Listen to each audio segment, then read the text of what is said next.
Hey guys! Today's episode of The Sam Show here on Auntie's YouTube channel is going to be etching a pie plate. And I think this makes such a fun wedding gift or even an anniversary gift because you can really customize it towards the couple using Auntie membership files and a little bit of stencil vinyl and etching cream. And you have made a one-of-a-kind pie plate that you can use for display if they cook a lot. I just think it's such a fun item, so let's get started on it. Hey everyone, it's Sam from the Auntie team, and you're watching The Sam Show.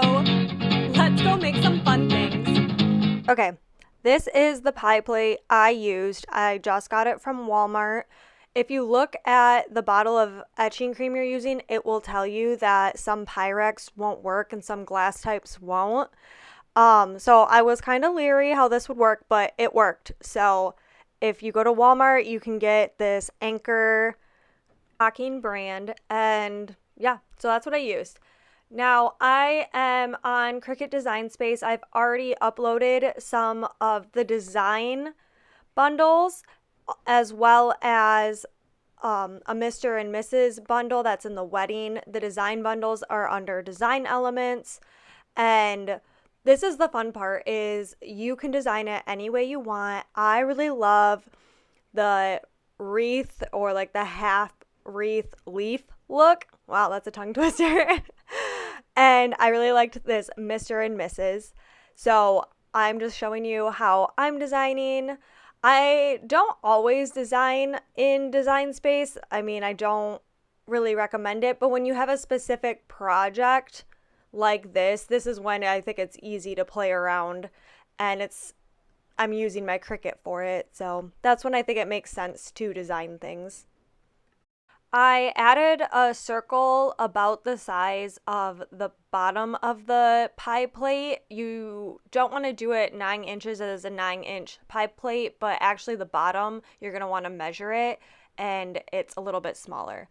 Originally, I thought that I was going to want to contour the leaves, but then I remembered that it's not a great idea to have a large area to engrave. It really is better when you're using the etching cream that you are just doing small areas. So you can see I'm uncontouring that. I'm messing around with the layout. If you remember, on the pie plate, the branding is in the middle. So I was trying to design with that in mind. And then I actually have a downloaded Auntie font that I like to use, and so I plugged that letter in, and yeah, I'm just playing around.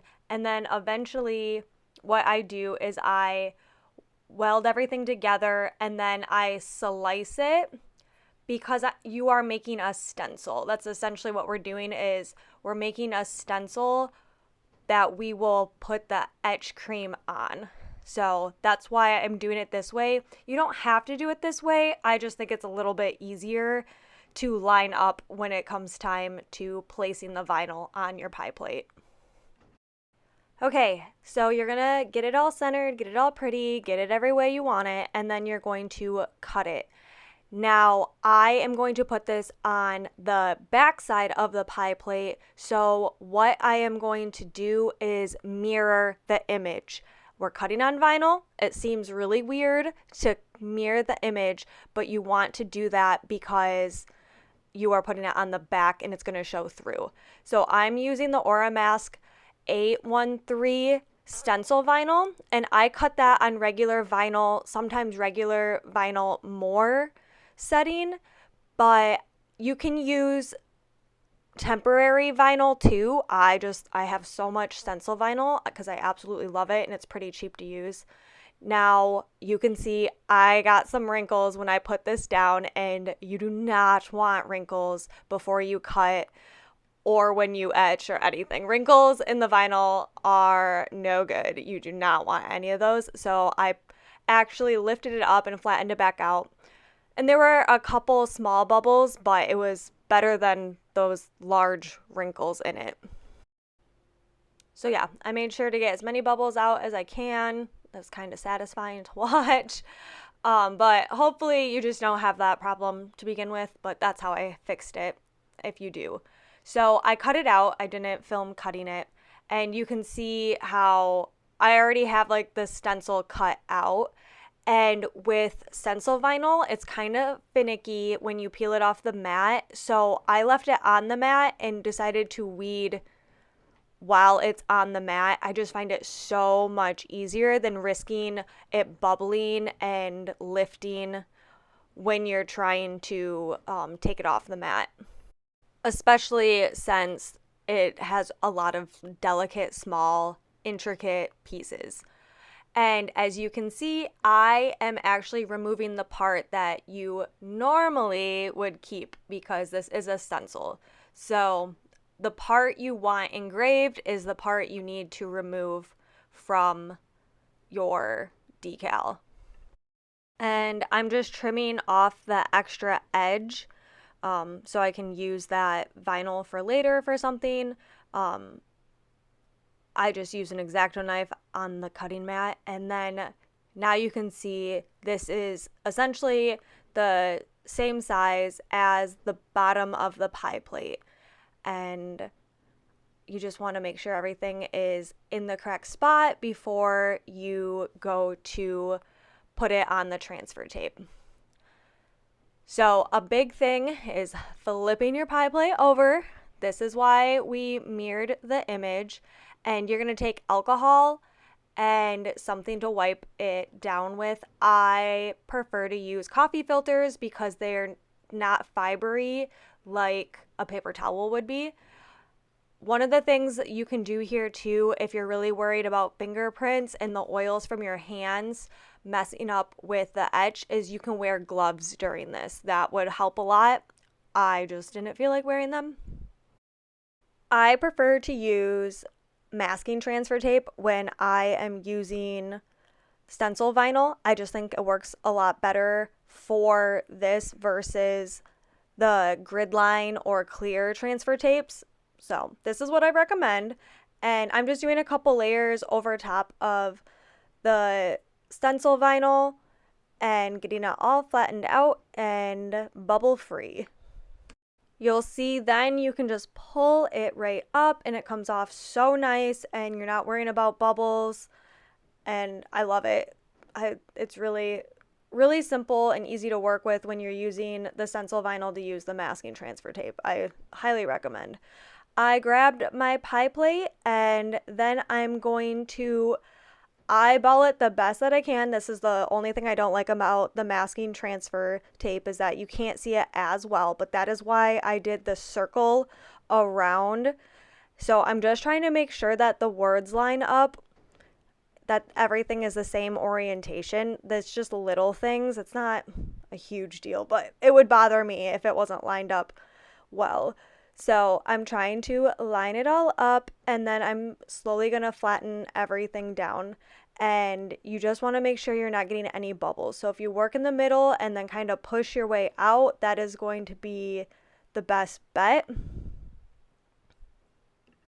I obviously don't take my own advice because I just kind of did whatever, but I didn't have that many bubbles because I weeded on my mat and I made sure everything was super flat. It makes a huge difference when transferring. You just don't have bubbles if you were trying to, pull the stencil off the mat. And yeah, if you know what I'm talking about, you know what I'm talking about.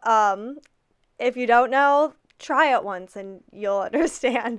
But then you just slowly want to pull up the masking tape, the masking transfer tape, because you will see there's a couple spots where it didn't stick down.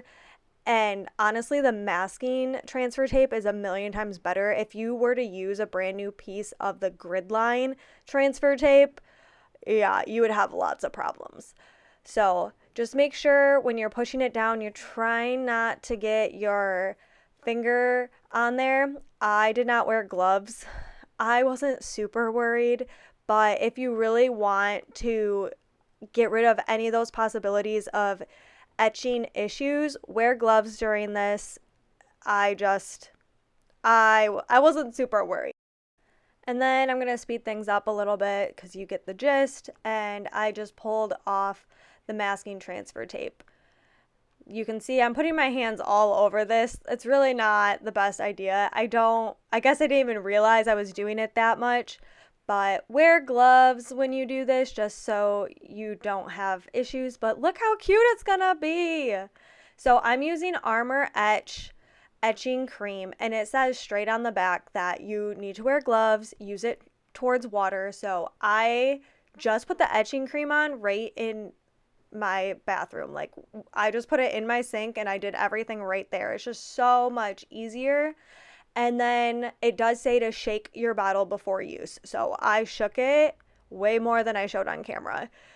Just, you don't want all of the stuff that settled on the bottom to not get on to your pie plate or whatever you're etching. So then you want to take a decent amount, and I just kind of brushed it and dabbed it on. Also, you can see I put painter's tape all the way around. If you don't want to get etching cream somewhere else on your plate or whatever you're doing, make sure to tape it off. I didn't film that because it's wherever you're washing it off and it's like the water is going to go down, you know, if it's your design's close to the edge, anywhere you don't want to get etching cream, make sure you have that taped off because it will etch, or it'll lightly etch and it'll look kind of off. So make sure you do all that too prior to putting your etching cream on. And then when I apply the etching cream, I am just making sure I'm getting in all the nooks and crannies. I sped this up, but as you can see, I was working in a circular clockwise motion, so I knew where I had already gone and what had etch cream. And one of the biggest tips that people say to do is to make sure you are rubbing that cream every which way, and you want to keep doing that for a couple minutes. You want to have a generous amount on there too, and you could see I was adding some and making sure my brush had a lot of the etching cream on it. But the reason you want to brush it every which way is if you only brush from left to right, then certain edges of your stencil might not get covered as well as others. And then I just let this sit for, it says up to 10 minutes. So that's what I did. Check out a small area first to make sure it's etched before you take your stencil off. But I just turned on the running water. It makes this so much easier. And then I'm using my brush to actually wash off the etching cream. Once I had the cream mostly washed off, then I took my weeding tool and I started picking off all of those little pieces first, and then you're just going to take off your stencil. I mean, it's really that easy. Like I said, there are some types of glass that this won't work on, but I was so happy that this worked on this pie plate as well as it did. It was a fairly cheap pie plate. I know it'd be nice to use something like Pyrex, but unfortunately the etch cream doesn't always work.